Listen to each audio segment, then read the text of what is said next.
Good morning and welcome to NorthBay Healthcare's Our Doc Talk. And today with us we have Chief Medical Officer Dr. Seth Kaufman to talk to us about COVID and everything else. Take it away, Dr. Hey, thanks, Kelly. Good morning, everybody. Welcome to our every other week Doc Talk about COVID.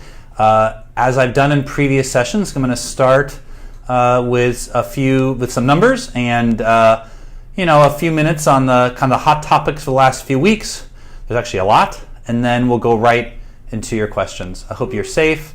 I hope you're healthy, and with that, so we'll start with the numbers. So there's as of yesterday evening in our county, there's 20 patients hospitalized. That's up from our late summer drop, but is much lower than we had at the big peak during the summer.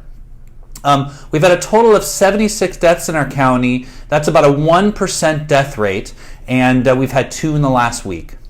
Here at NorthBay, we have, we proportionally have very similar numbers. Our hospital, our dedicated COVID unit, the amount of ICU patients we have, the amount of positives we're seeing in urgent care is higher than it's been. We're definitely seeing a spike, a trend upwards that's sustained. It's not just a day here, a day there, but it's not as high as what we've seen in previous spikes like we saw around midsummer. So that is the first update. So let's go into a little about this increase in cases. So we are definitely seeing a spike of cases. This was discussed with the county this week, and during the contact tracings that are happening, it's obvious that the spike in cases, the increase in cases in Solano County is tied to a series of large gatherings. So weddings, funerals, other parties that are not complying with those transmission preventions, the distancing, the masking, maybe the hand hygiene, I don't know completely. So a reminder as we enter the holiday season, the way to get COVID, which you don't want for sure, is to be eating at a table indoors with somebody that's not part of your bubble, right? It's being too close, period, with other activities. It's not having adequate hand hygiene. Please think about how safer alternatives, whether it's Zoom. We're all tired of Zoom. I'm really tired of Zoom. I'm tired of having live connections with my family. What are ways, if you're going to see family over Thanksgiving or Christmas, are there ways that you could do it in a safe way? Get some patio heaters. They're hard to find right now. I've looked and you've probably looked too, but they're hard if you don't have one already. Can you be in your backyard, distanced? Eating over and over again, the studies are showing that eating close to each other is an issue. It transmits the virus. You're eating and talking, and obviously you don't have a mask on. So can you do it if you're going to share food? Can you do it in a way that is distanced as much as possible? I wouldn't trust 6 feet on eating. I would try to make sure that people are not facing each other. Can they be across from each other? And again, I know outdoors it may be tough. Maybe we'll be lucky and there'll be a heat wave Thanksgiving week. So that is my advice. Obviously, there's much more to that. Talk to your doctor. Talk to your family. Take a piece of paper out. Really brainstorm how can we keep our family as safe as possible and have some interaction during Thanksgiving. I'm telling you, it is worth the effort. With that, with our increase in numbers in the past few weeks, it is anticipated, it's not 100% by the way, I can explain why, and it's one of our hot topics, that the county will drop from the red risk level back to the purple risk level next week. It would be announced next Tuesday, which is also Election Day, and we'll see. By our numbers, remember that most of that color level, risk level, that defines what businesses can open and what capacity is and all the things that I think this group knows well.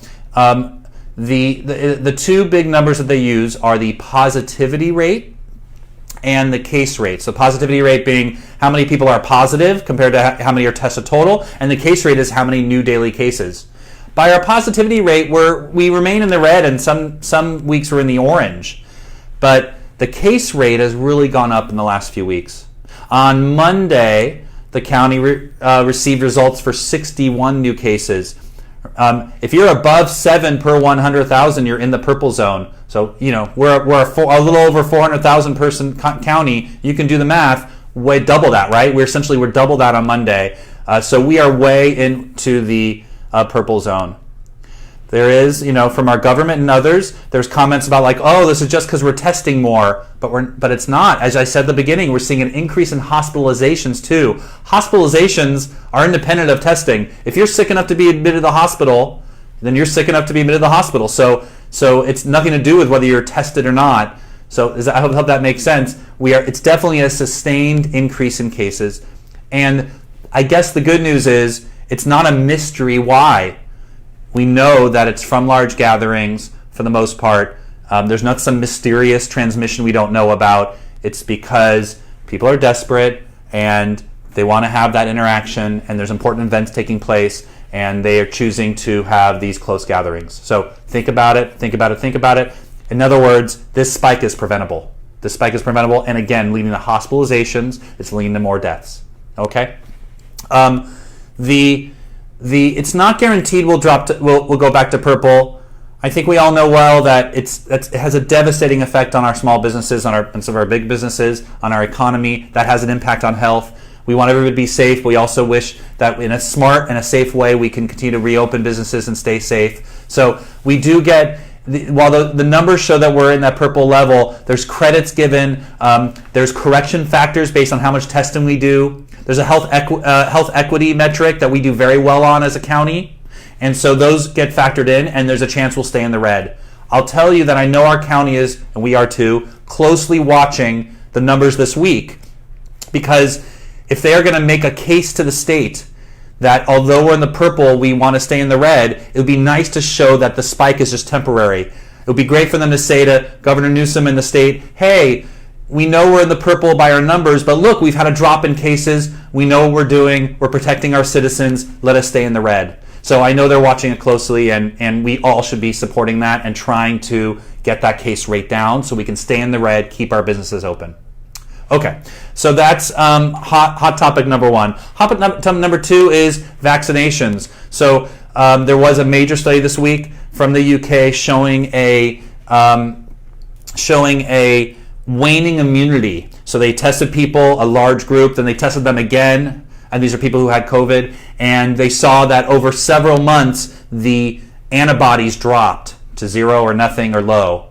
I know that sounds really discouraging, but it's not as discouraging as it sounds. So number one, that's a response to natural immunity, like you've got COVID, and do your antibodies remain stable? And the answer is it looks like it drops, similar to other coronaviruses that give us the common cold. That's pretty similar. That's why we get the common cold more than once, right? We don't have a robust immune response, or the immunity drops, and there's other reasons too.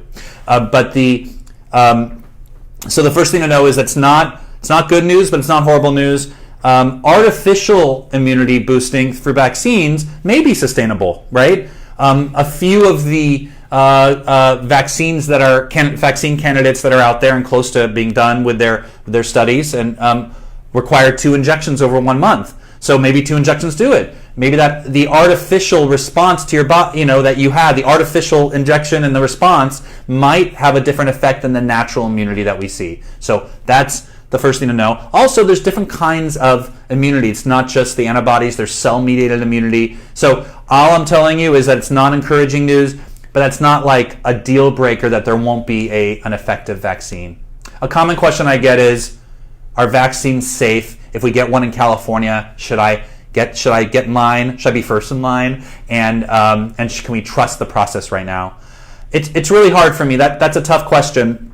I'll tell you that I do believe in the NIAID and the safety boards that are reviewing these. I know they have a lot of pressure to move a vaccine as quickly as possible. I think there's both political pressure and just a pressure because people want to save lives and they want to get the vaccine out if it's effective. I do support Dr. Fauci and support those boards. I think from what I read, they are really trying to do their best to stay independent and objective.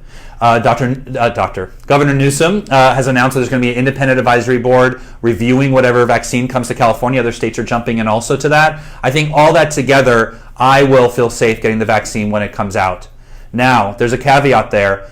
That's my opinion today. I want to see what comes out, and I'm happy to report on this chat. We can talk about it. When these get, when they're finally getting reviewed, they're getting reviewed now a little bit, but by December, we're going to see, essentially the data being, I think, much more public about what the studies have shown. We'll see what the governmental boards have said about these vaccines. I want to review that before I'm really 100% in. Does that make sense? So I think it's important that we, right now, I'm supportive of it. I want to see that the process that we do for any vaccine, the rigid process was followed to the T, and the safety, obviously the safety profile, the number of patients total that were enrolled. Some of that data is out there now, but I want to know more.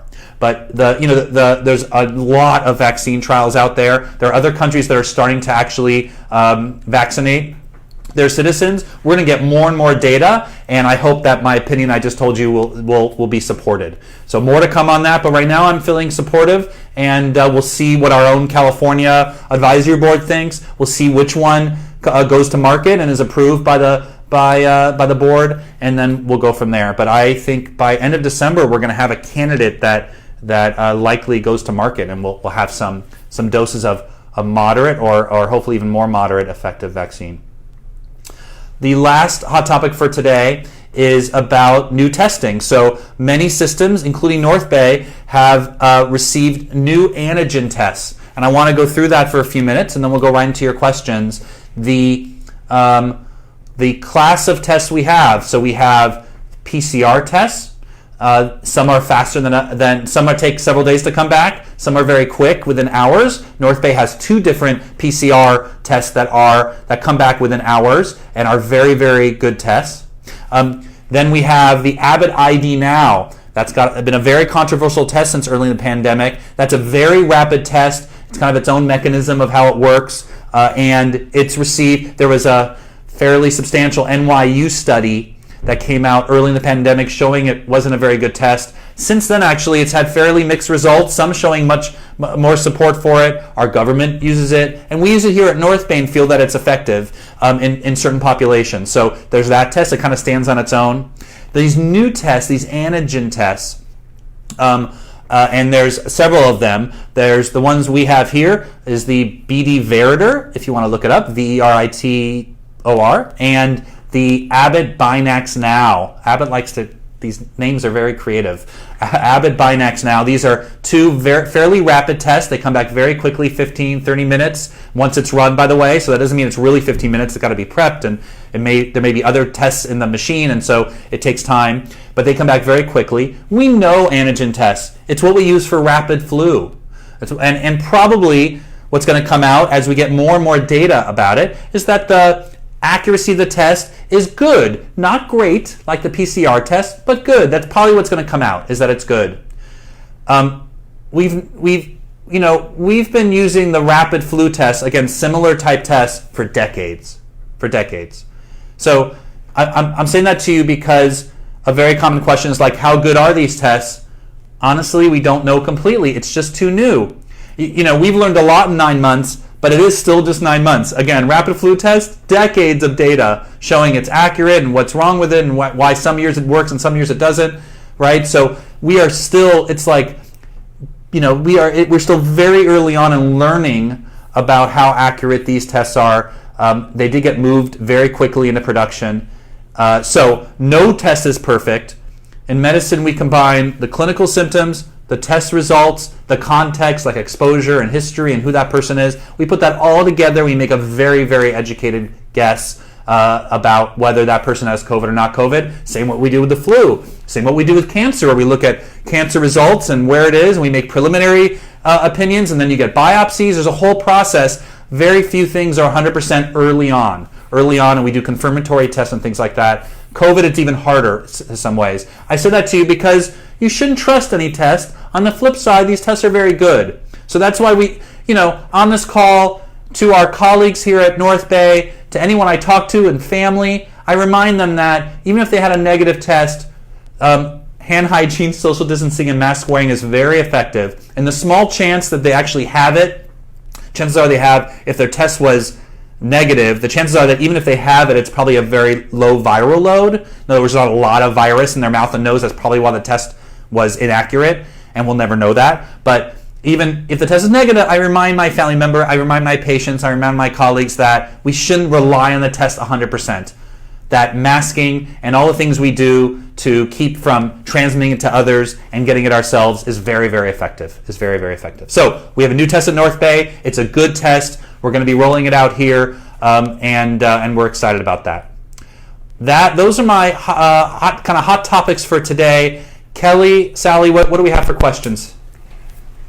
One of the first questions we have from Kathy, thanks for your question, is the cheek swab test accurate? Oh, that's a good question. So those are the saliva tests, and there is studies showing that it's accurate. It depends on the test, so I'm making kind of a general statement, but the fact that it's a cheek swab should not scare you. There's more data showing that there's a decent amount of virus in your cheek if you have the disease, because it's all over your mouth and your nose. That's not new information. So the answer is the cheek, depending on which test. So it's not just like all cheek swab tests are good, but the cheek swab mechanism of specimen collection should not throw you off too much. If it's been approved for that, you should research the test, and if it's a good test, then the cheek swab is okay. Right. Another question we received in advance. Outside of children, is there a correlation between one's age and the likelihood that they are asymptomatic with COVID-19? That's a good question. There is. So the question is outside of children, what's the chances they'll be asymptomatic versus having severe illness? It really does go up with age. So children we know. So let's break that up a little bit. What's the transmission risk, and then what's the chances that if I do get it, I have symptoms, right? I think those are really two different questions. We know that children are less likely to get it. Some of the studies show that they don't still have the receptors developed. We know that for under 10 years old, maybe it was 8 or 9, somewhere around there. And then after that, by the way, as you get to a preteen and teen, they start looking very much like adults in terms of their ability to get the disease. Okay, so that's the first and foremost. The transmission risk, like will I actually get it? Once you reach adult age, I think the differences are much smaller, and I don't think we can rely on them. Like, oh, if I'm a younger adult, I'm not going to get it, and if I'm an older adult, I'm higher risk for getting it. You can imagine though that it's really not so much around age as much as if you're immunocompromised. So is your body more susceptible to getting sick, getting illness because you're on medicines that cause that, or you have diabetes, which can cause you can put you at higher risk for getting infections. So I think those are the bigger factors once you're in adulthood and getting older. Now, it's clear that as you get older, your chance of getting severely ill is higher, and when you're younger, it's higher chance that you'll have it's less chance that you'll have severe illness, more chance you have mild or no symptoms. So that is true. As you get older, the chance of you having severe illness does go up. We know that well. We do see a lot of young adults with severe illness, sadly, and we know that some of the deaths in the last few weeks have been people under 50 years old, and that's it's horrible. Part of that is that if you look at the demographic data in Solano County, which matches other counties and across the country, the people most getting infected are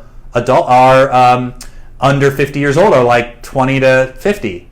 And actually the older populations, I think they're being better about their social interactions, mask wearing and all that stuff, are getting it less, but they're at much higher risk for getting severe illness. Does that make sense? So overall numbers, we know that the middle age groups and the younger adults are getting it more, and so by just their numbers, we are seeing some very sick young adults. By percentage, it's lower than the older adults. I hope that answers your question. Right. Two questions. One is, have you seen that the flu is here in Solano County yet?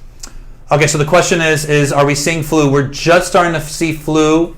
We've had some flu tests. There's no epidemic of flu in Solano County right now. That we are just starting to see flu. So it's a good reminder. Please get vaccinated and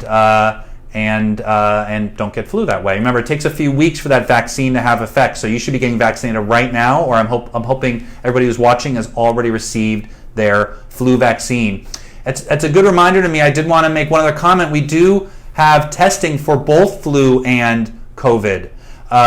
Here at NorthBay, we have some of our tests, those PCR tests I talked about initially that are very good. Actually, the same swab can test for flu and COVID, and if you look all over the place online, you'll see that combination tests have been developed, approved by the FDA through their EUA, the emergency use authorization, so not formally approved emergency approved, and have gone to market, are out there. Our new antigen test, right? I told you it's the same thing we use for flu. Our new antigen test, it is a separate swab right now, so we have to do one swab for flu and one swab for COVID, but it's very quick and it'll come back very quickly, but we can test for both. And a combination swab will probably be coming out very, very soon for those. Great. Another question came up, and I know we've talked about it in past chats. Is there any correlation between COVID and blood type? Yes, there are some studies showing there's a correlation between blood type and COVID.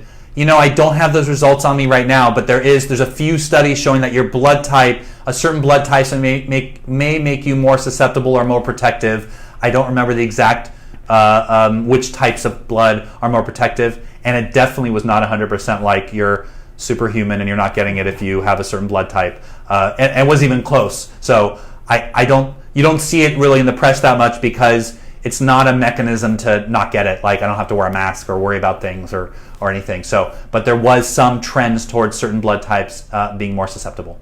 Right. Another question: is there any danger for those who are pregnant? Is there a higher risk factor for pregnant? That's a really good question. So the question is like flu, is there higher risk for illness? Getting it if you're pregnant, and the studies have not shown that, which is wonderful. Like many systems here at NorthBay, we have a number of pregnant women that have come through with COVID, and their chance of getting very severely ill, the effect on the baby, it doesn't seem to be any different than anyone else. We have not seen an impact on the newborns, and so that's really, in some ways, that's a bright spot in this otherwise horrible pandemic, but none of us like to see sick pregnant patients, and and they have not been increased risk like our older population. Another question is, as week to week it changes, do you know where people can get tested for COVID in Solano County if they don't have symptoms or recent exposure to someone with the virus? Sure. So the question is, where can I get tested? And I think under that was, especially if I don't have symptoms but I'm worried I was exposed, I just want to be tested. And there are some options, and those options are growing. So why don't I just talk about the different ways you can be tested. So if you go on the Solano County Public website, there are a number of options. They have links to sign up online. There's 2 state testing sites in Solano County, and both don't require you to have symptoms to be tested. So you can go right online and make an appointment. I find them to be filled often. Like when things are like right now, everyone's very nervous because we're seeing a spike of cases. They get filled, and then when they had capacity when we weren't so worried about it a month ago. So you might have a hard time. CVS is also testing. I have to be honest with you, I don't know if CVS is testing those without symptoms, but if the Minute Clinics in CVS, and there are some in Solano County, are testing. I also saw limited appointments for them. We here at NorthBay are testing, and we've just started a clinic for those without symptoms who are concerned that they've been exposed. So it's not for everybody, honestly, like you just want to be tested. For those with a confirmed exposure of some level without symptoms, we will test you here at NorthBay. That's a new program. We are trying to do our best to test people as much as we can, and we of course already have a program to test our employees. but who have a concern for exposure. But for our patients, our community, if you like to be tested, you're worried you were exposed, we have urgent care appointments just for that. So please set one up. NorthBay has 2 urgent care locations in Vacaville and in Fairfield. You can go online, you can call, and we'll set up an appointment for you. All right.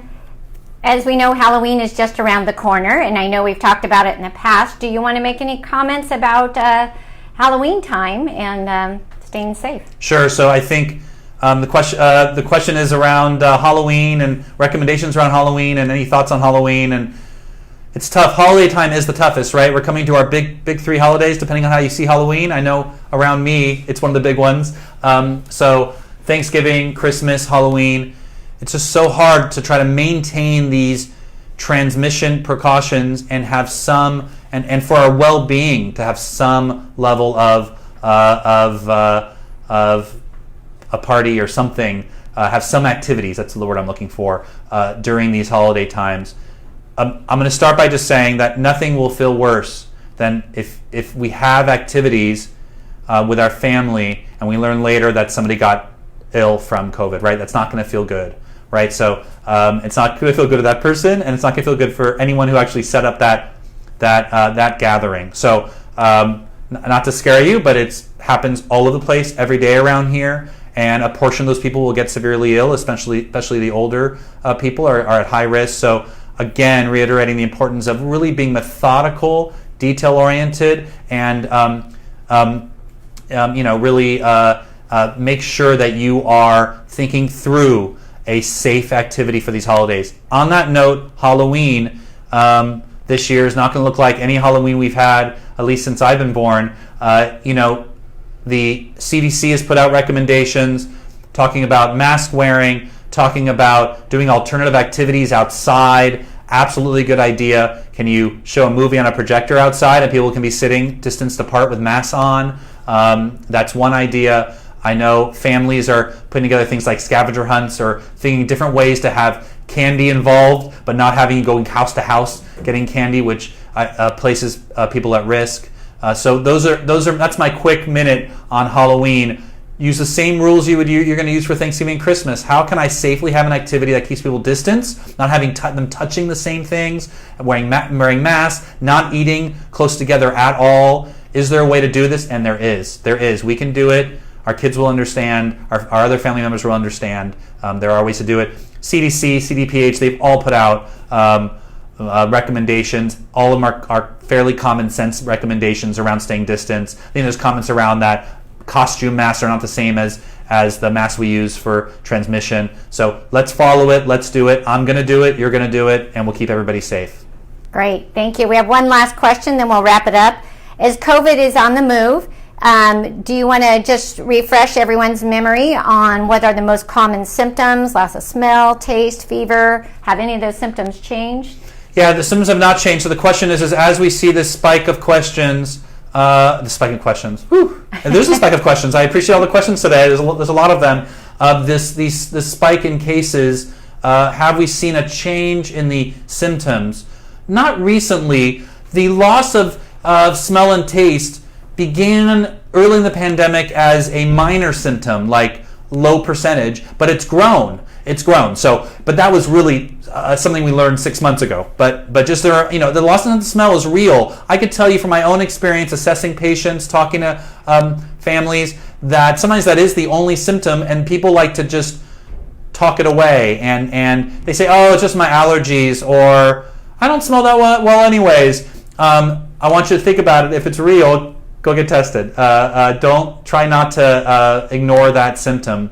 Otherwise, cough is and shortness of breath are the most common. There can be non-respiratory fever, of course, one of the most common. Maybe there's been some data showing that alternative symptoms are atypical symptoms are more common now, and that's true. So abdominal pain, diarrhea, aches. Let's be honest. The list of symptoms for COVID look like about 100 different illnesses, right? If I showed you a rash and it was a really unique rash, and I said, that's COVID, and if you don't have that, you don't have COVID, life would be much easier. But look, most of our tests are negative. it's really hard. I just told you there's belly pain and diarrhea with it. So you might be like, a lot of people have belly pain and diarrhea. It's probably not COVID. So you got to look at the whole picture. It still remains that cough and shortness of breath, fever are the most common. Loss of taste and smells is a close second. And then there's all these other symptoms, from body aches to belly pain to diarrhea to sore throat. Really common symptoms. And so it's really hard to tell you exactly what to look for, because really almost anything you get in winter is on that list. Almost everything, which tells you we can't tell flu from COVID. It's almost impossible. Great. Well, thank you. That wraps up our time. We appreciate all your expertise. And just as a reminder, everybody, we'll see you in 2 weeks for our next our Doc Talk Chat. I know I messed that up. Sorry. Thank you, Dr. Kaufman, and everyone stay safe, and we'll see you soon. Make sure you vote if you haven't done it already, and we'll see you in 2 weeks, and have a wonderful Halloween. Thank you.